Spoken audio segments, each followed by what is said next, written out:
Hi! Welcome to Evrythng MNL. My name is Francis. And I'm Althea. So Althea and I used to hang out all the time and do FB lives.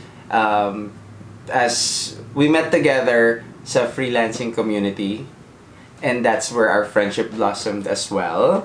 And we became very strong acquaintances. Unfortunately. So today we're here, we're hanging out, and we kind of thought about coming together, discussing a topic, something that we haven't done in a while, again. And at the same time, just to keep us occupied, we asked Penny to help us with getting ready by choosing products galing sa stash niya. Yes. So I'm just telling you ngayon pa lang na mag-Hunger Games ako sa mga products doon. So, uunahan kita. Because I don't know what to Walang ganun. Kailangan ba yun? So, nasa may stash na yan kasi. Oo nga. Are you here? Yes. Tignan natin. Hey. Walang ganyan. Naka ba? May the odds be ever in your favor?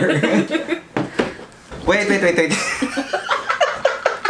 Okay, so madami siya. Wait, linawin ko lang din kasi hindi naman talaga kailangan natin mag-Hunger Games kasi marami dito, hindi ko naman pipiliin talaga. I understand, pero linawin ko lang din, friend, kakagating kita. Di ba naka-IF ka? Lampas alas 9 na, bawal ka na kumain. Hindi ko naman lununukin. Hindi ako ako. Parang ang dami dapat, hindi ko ba rin, ayoko marinig at hindi ako na marinig pa ulit. Tama na, please. But anyway, it's a lot of products, and I guess, i-unload na lang natin siya. Huwag na tayo mag-Hunger Games, please. Wala ko. So, anyway, our faces are not done. You haven't heard what we're going to talk about yet. But please stay tuned. Keep on watching. So, where do we start? Primer? I'm grabbing this one, the small MAC Nakita ko na siya. Prime. Prep and Prime. It's the first product na nakita ko kanina. Prep and Prime is actually really good. Feels good to... So, in-next ko, after matuyo nito, is Baby Skin Maybelline. I wanted that. On to our discussion. We used to talk about freelancing all the time. All the time. Freelancer siya tayo nung nag-meet tayo eh. Do you remember saan tayo nag-meet? Sa Facebook. My point. Like, that time... offline meeting. Okay, but before we go into that, I remember na ang dami-dami nating kaibigan ngayon na tao. na hindi picture sa Facebook. Na hindi picture sa Facebook. Oo, parang dati may isang group lang naman nagsasalita. It's like a modern day MIRC noong time na yun. Sobrang na-appreciate ko sila as friends ngayon. Pero we really started out as friends sa Facebook. Hindi kami magkakakilala. Parang at some point bigla na lang, friends tayo because we're part of the same chat group. Ganun. Tapos sinasamahan namin yung isa't isa dahil kami yung mga gising sa gabi. Yes. Kami lang yung magkakakampi kasi sa bahay. At nagkakaintindihan. At nagkakaintindihan ng problema. Kapag Wednesday, excited tayong lahat. Why? Dahil Thea! Oh my gosh! Tsaka naalala mo niyo tayo lang yung magkakakampi kasi alam mo yung mga tao sa paligid natin. Totoo bang trabaho yan? Oo. Oh my God. And do you remember na before nag-start ako, parang yung first year ko, whenever people would ask me kung ano yung trabaho ko, ang sasagot ko, call center pa din. Kasi gano'n naman din talaga. mahaba ng Explanation. Parang, sa bahay ako nag-work. Sa bahay ka nag-work, tapos nagbe-video tayo, tapos so kumakausap ka ng foreigner. Tapos nakikita mo na sa mata nila kung ano yung pinag-uusap, kung ano yung dating, kung saan papunta yung understanding nila. I'm using Tarte, pero nilagyan ko siya nitong Mary Kay na Time-Wise Matte Liquid Foundation. So dalawa lang yung options ko for liquid foundation din. Pero matte and poreless in shade 230 is too light, so I'm going with Makeup Forever. It's such a joy dati to share our lives. Kasi parang to the ones na pareho yung pinagdadaanan natin, yung mga fellow freelancers. I remember 2011. Ay God, ginapang ko yung pagiging freelancer. Tapos, 2011? Oo, kasi syempre nag-resign ako sa work noon. Tapos, nag-try ako ng ibang work. Nagpatay ako ng salon. Para sa ibang tao. Hinire ako sa project manager to open up a salon. And then I worked for a friend's ad agency. And then it was at that time that I discovered what was then Odes. Yes. The then Odes. And I'm gonna say this out loud. It's much better. What was your first job? Do you remember? Yes. My first job was yung para sa stars, para sa rating. I was hired to review an ebook. It was Game of Thrones. Okay. Oo. I was paid $5. I read the book $5 1 week. per hour? $5 yung buong contract. Familiar kasi my very first project then with Odesk is $5 for the whole project. And I worked for that for like 4 or 5 days. Hindi kasi nakakatawa nun. Alam mo yun, $5 siya. Pwede mo palang tapusin in 1 day. Hindi mo naman pala kailangan basahin yung libro. Ako na ko. Siyempre super eager tayo. Ako din eh. Binasa ko talaga yung libro. 300 words. $5. Mura-mura na. So, andun yung paghahanap ka ng mga chat groups. Tapos kasi naghahanap ka ng katulong kung paano mo siya gagawin. Pero in fairness parang after ng $5 na yun, nakuha kagad ako ng $4.50 contract, part-time, real estate. Hourly na yan. Hourly na siya. 1 month after that, $6, tatlong part-time na $6. Tapos, isa-isa kong binibitawan habang tumataas yung rate ko. 2011, $6 per hour. Oo. Ano na ako nun, rockstar na ako nun. Oo. Ako naman, dun tayo parang hindi pareha sa sa starting point natin kasi for like mga I guess 6 months after I started, more on project-based ako, which I realize now is if the way I'm to gonna... go? Oo, hindi naman. Like, the way to go is always, depende sa situation. Pero, at that time, I was earning pretty good. Kasi, one project would take me parang 100, 150, and I'm gonna work for it for like mga 3 days, ganyan. Kasi I can get as much, fixed price projects as I wanted. Which is yung siguro dun ako nahumaling yung term. Nahumaling ako sa freelancer, and that's true. And I always tell people this, it's like a rabbit hole. Pag natuklasan mo siya na, totoo pala to, meron pala to, and you get your first contract, you get your first payout, kahit napakababa ng rate, parang, oh my God, I can do this. Oo. So, at saka lang yun, parang, I remember at that time, parang 7 years ako sa call center, 2004 to mid-2010. Tama ba? 6 years pa din. 6 years and a half, mga lalaki. Wala akong ipon. Mas mababa yung una kong contract, pero when I started getting more and more contracts, oh my God, kung makapag-ipon ako. Parang, I started realizing din kasi na alam mo yun, dahil fleeting yung contracts, they could be long-term, they could be short-term. Hindi ka pwedeng isa lang. You can't put your eggs into one basket. Parang, iba nga, di ba, napaka-perfect ng track record sa trabaho, tapos walang mali, lahat perfect ang gawa. Tapos biglang end contract kasi wala ng budget. Walang separation pay sa freelancing pay. At saka, they don't have the responsibility to tell you beforehand that they're firing you. Or ending your contract. Yes, or ending your contract. And sometimes it's not just that. Parang life happens, and yung friend natin, we love you, Lani. Namatayin siya ng client. Naalala ko. Oo. As in, diba, for whatever reason the universe can come up with, mag-i-end yung contract mo. So, they will F you over. But the point is, you have to be ready to jump to the next contract. You can't be too attached to one. Marami rin tayong mga pagkakataon. Give your loyalty to the person who's paying you. Totoo. But at the same time, parang when you leave and move on to the next contract. So parang, I guess that's also one of the things that I really enjoyed. Parang, there's always something new to look forward to. Some people thrive on stability and routine. Ako, I really needed something new to work on. But the moment na it gets too boring, routinary. Ako, ganun ako. And even now, you know that, na pa-jump ako ng ginagawa. Because once wala na siyang challenge sa akin, I just can't bring myself to do it again. Yeah. Yun din yung nag-start kung bakit tayo naging people who share their lives. Kasi parang, we'd keep telling people, dahil ako nun, kailan mo 2014 ka, di ba? 2014 ako nag-start. 2013 pang ano ka na siguro yun. 2013 just when I met Penny, siguro nasa ano na ako 11th, 12th contract na ako noon. Oh. Yeah. So up until that time, but I mean I was lucky enough to avoid yung mga contract na slightly bogus, yung mga recaptcha. I hate that. Na ano ako niyan, friend? Na nagoyo ako nun. No way! Oo, pero I worked for it I worked on it siguro isang maghapon until I realized, wait a minute, kating mainit. Parang and then I realized, yung Yahoo days. Bago ka mag-log in sa Yahoo Mail, papa-captcha ka to make sure that you're not a robot and you're a human being. So parang sabi ko, bakit kailangan ako magka-captcha?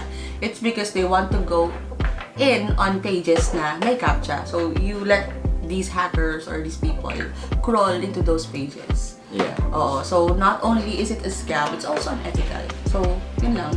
Just one bit of Yeah, but anyway, I was lucky enough to avoid that.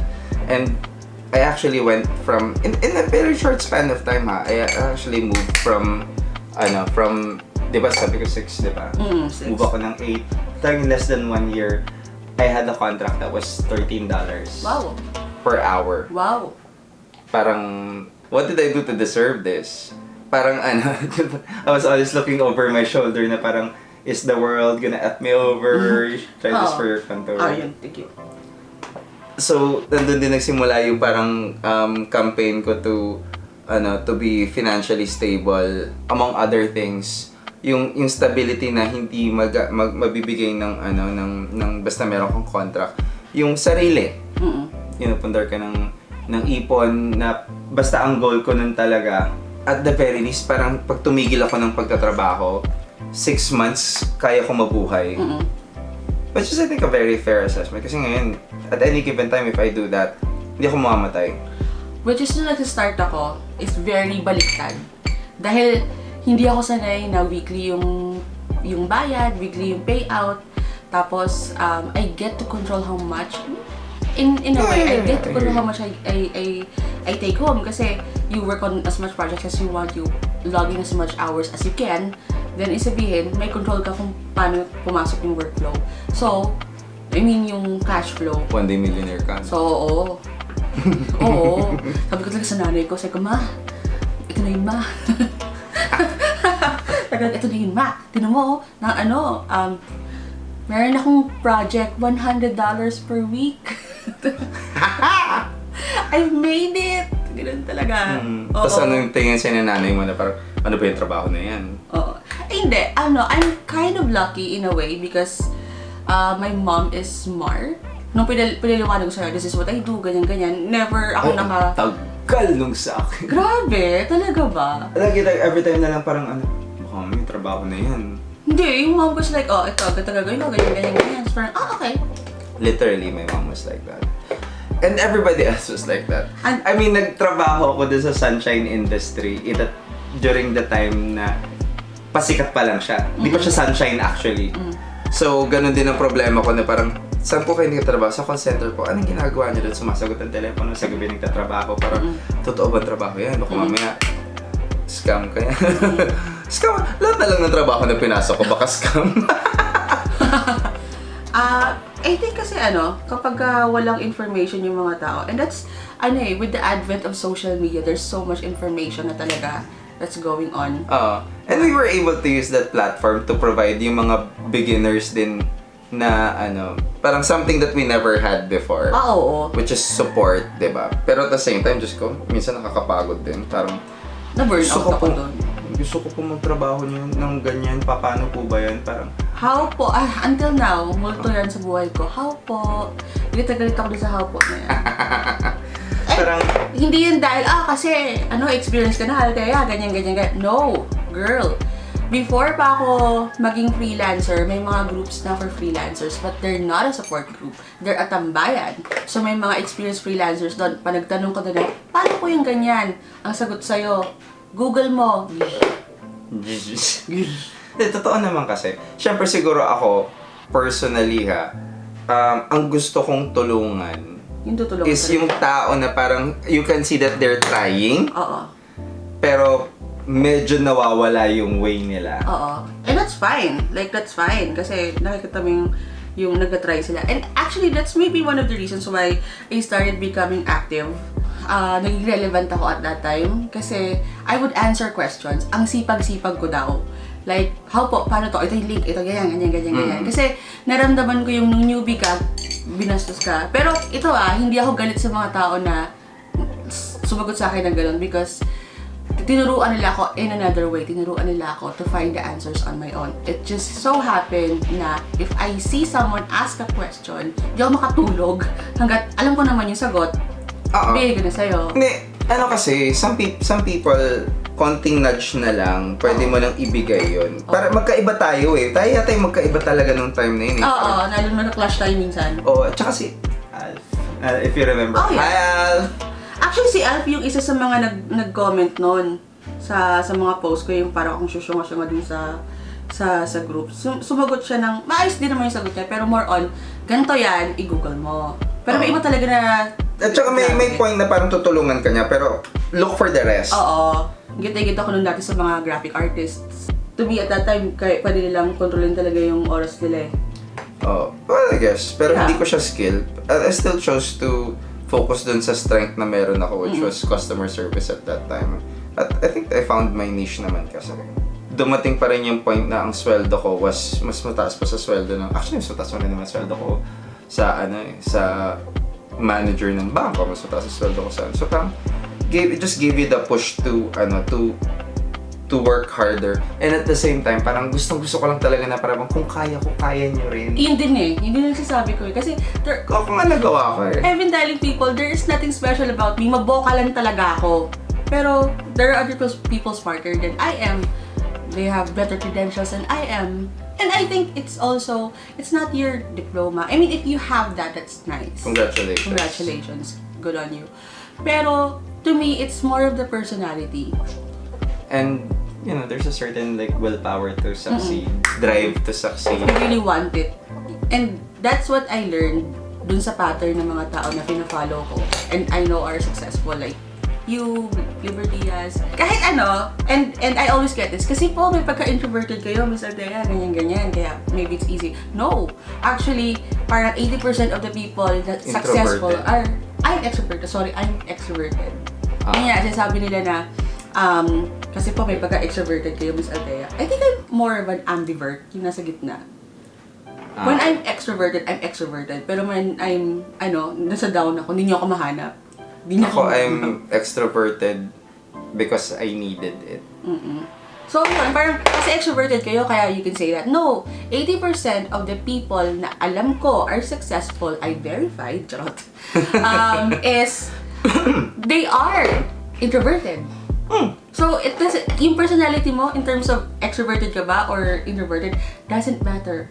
It's the people who are people of action. Well, how has freelancing worked out for you since? Like, freelancing was the best thing that's ever happened to me. Kasi, seryoso? Kasi, it opened up new doors and I didn't even know na I can do a lot of things sa buhay ko. Ay, pwede pala to, kaya ko pala itong gawin. Before I started freelancing, ang isip ko is, I'm gonna climb the corporate ladder, kasi nasa call center ako, diba? So, magiging TL, magiging manager, ganyan-ganyan. In fairness, yun naman yung plano na.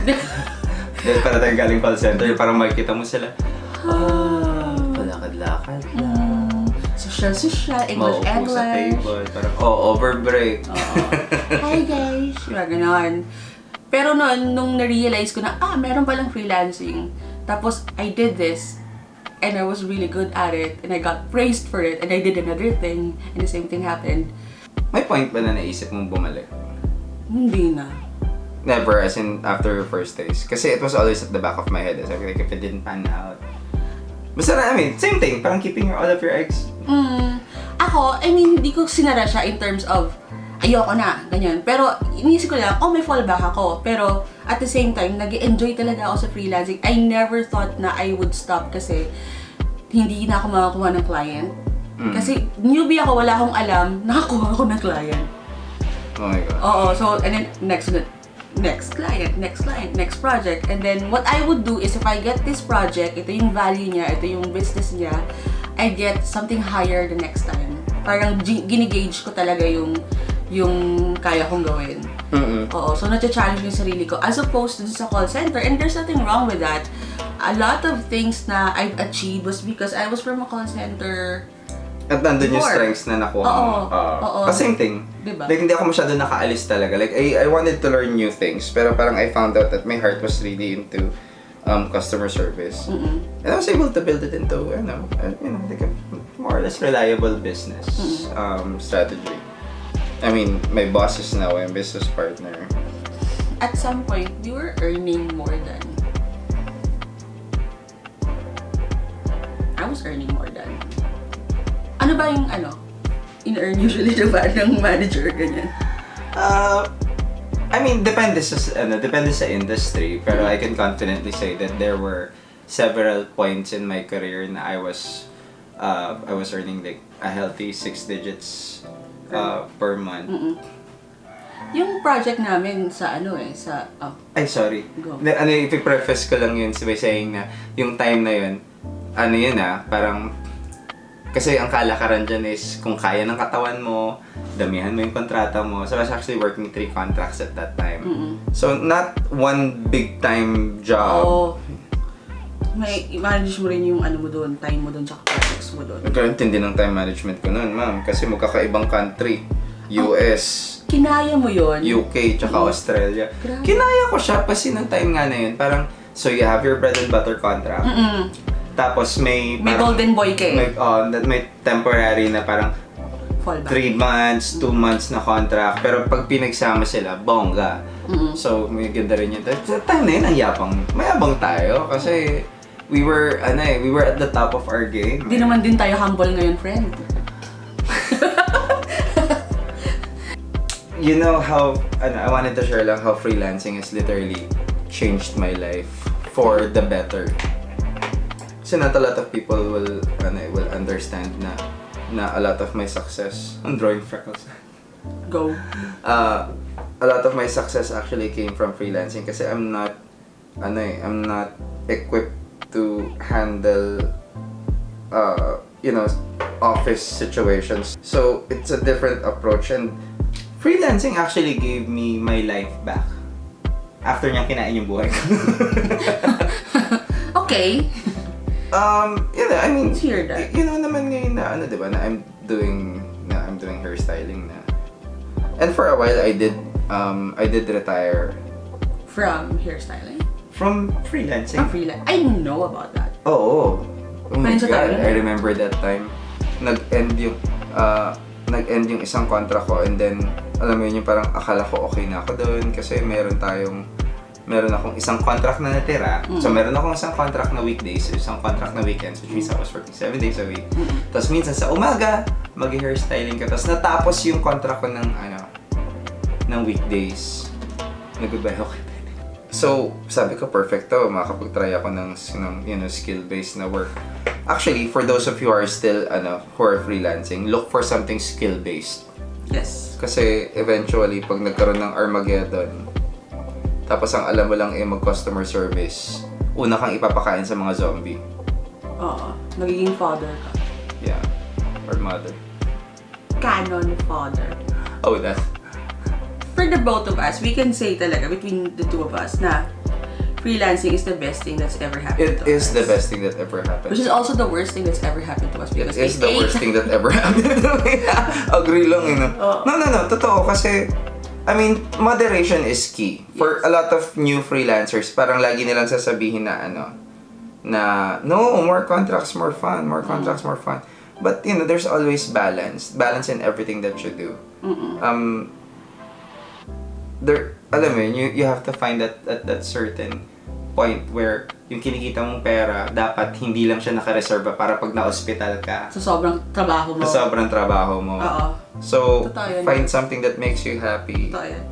Pero more, money makes the world go round. Mag-ipon ka. Make sure na, alam mo yun, kaya mong mabuhay pag nawala siya or pag nag-decide ka na mag-sabbatical from work. If if you find time, always try to evolve. Yes. Always try to evolve.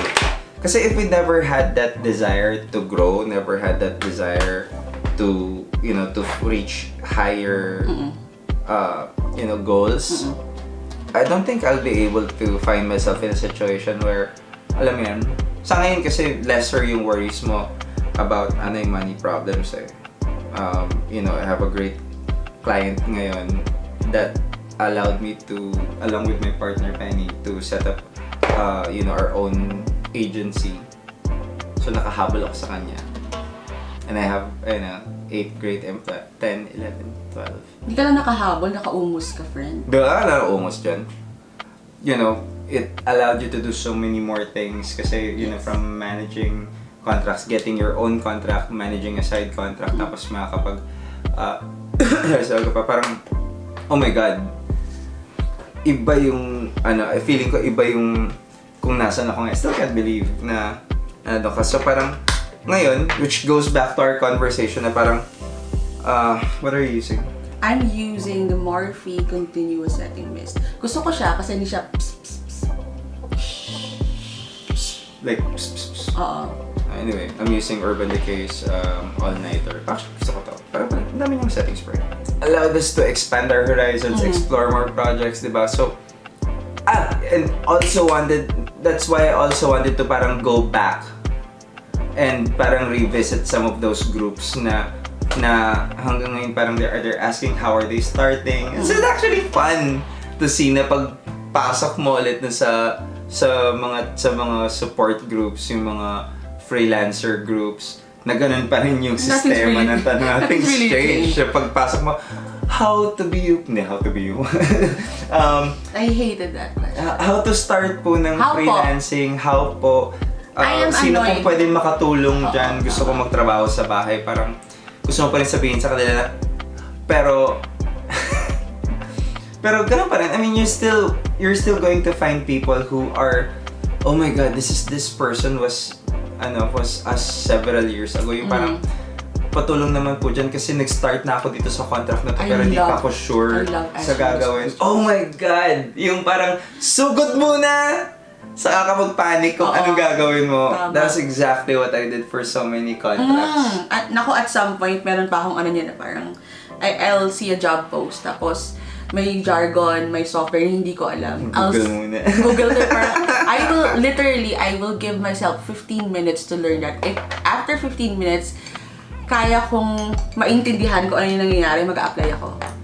Pag hindi, Sabi, it's not for me. may nakita ka bang pointed na Tatigdagan ko lang yung, Eto. okay. So, yun ang ginawa ko. Parang, I know how to use this tool, but di ako nagsisinungaling. I understand what this is for. I have a basic Knowledge. basic meaning, I know how to turn it on. And then I know how to turn it off. Tapos pero I'm still open to learning new experiences, getting mentorship, tutelage from your company so I can continue to grow, expand. Ganun. Oh. Tapos syempre yung kahit parang, wow, diba? Tapos ngayon, syempre, alam mo ba na parang hindi ka pwedeng hindi mag-evolve kasi ngayon everything's digital. Everything's digital. Diba? Yung mga tinatawanan dati natin na parang, nagsa-social media. Ay, oo! Reigning kings and queens na Yes, diba? kasi nung pumasok tayo, customer service Was king. Merong CS Pro sa Odesk, Oo. Upwork, ganyan. Tapos talagang pinupush nila until for some reason hindi siya yung tipong humina tapos nawala na lang bigla. Diba? Naungusan ng ibang industries. Naungusan, oo. I mean, the same way na social media has taken over the entire industry. Kasi ngayon, di ba, parang tri-media is almost a thing of the past na everybody's putting all their money into social media na all over everybody.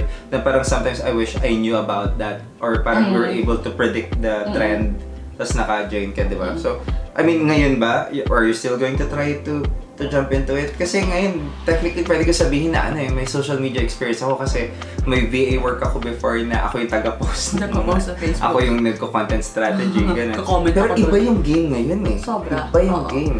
Before, nung Di ba, nag-start hindi ko yung tinigilan social yung media na yan, it was like a very niche na service na parang, okay, you know this, konti lang kayo. Ngayon, it's as if you are expected to know social media. If you don't know it, you're not even worth considering. Oo. No matter kung nasabihin mo na you have Kahit nag-manager ka experience. pa dati, QA ka pa, kahit 10 years pa yung experience sa call center, which I want to point out. Galing ako sa call center, galing tayo doon on tayo doon. Pero if you tell people na I have X experience in the call center, it doesn't really mean anything Anymore. I mean, tagal mo doon, okay, go. That's good for you. Always go for context. That's what I tell newbies. And I understand na bago ka, hindi mo alam sasabihin, that's the only thing that you have, the years that you have sa call center. Good for you. Always have context. Anong ginagawa natin dati? Pag nagpe-Facebook live tayo, tapos we're talking about stuff like this. Yun lang, nag-makeup din tayo. Ay, ako pala yung nag-makeup ako. Kayo ni, ano yun? Val. Or ni, sino ba? Yes? Yes, minsan. Oh, pero tayo Facebook live. Parang Nasa cafe tayo minsan. Diba? Enjoying this. Oo. I'm sort of like enjoying this look. I do love it. I like it. Um, Freckles kung freckles. Yeah. Kasi it's the only way to use these browns for me. Ito, meron pa nga nito. No masyado. Okay. So, where does this take us? God, sobrang trip down memory lane. Oo nga eh. Tsaka refreshing siya because it's literally years since we've done something like this. Sat down and talked about it. Freelancing, oo. And, you know, for me, remembering freelancing, kasi ngayon, syempre, I'm handling other things nowadays. So, parang just going back, finding, let's just hit Facebook ngayon and go back to those groups. Say hi to, you know, to the guys. Shout out to the OG influencers, Marvin De Leon. Liberty Filipino. Liberty Filipino, the youthful granny. Shout out kay, sino ba? John Paglayan. Not, well, the newer ones. Oh, you can talk about that. I mean, John is part of the newer ones. Nga. I mean, you know, Jason Dulay. Also part of the newer ones. Yeah, but still, you know, they're the ones who are shaping the freelancing They world. are. And they provide, valuable content. Na before, wala yun eh. Diba? Ngayon, flooded ka ng ganong information na there's an abundance of that kind of information. Before, wala. And I've been telling people, skill, tools, software, ang daming tutorial dyan. And Pwede mong secondary. aralin. Oo. Pero, what takes you to the next level is actually mindset. Mm-hmm.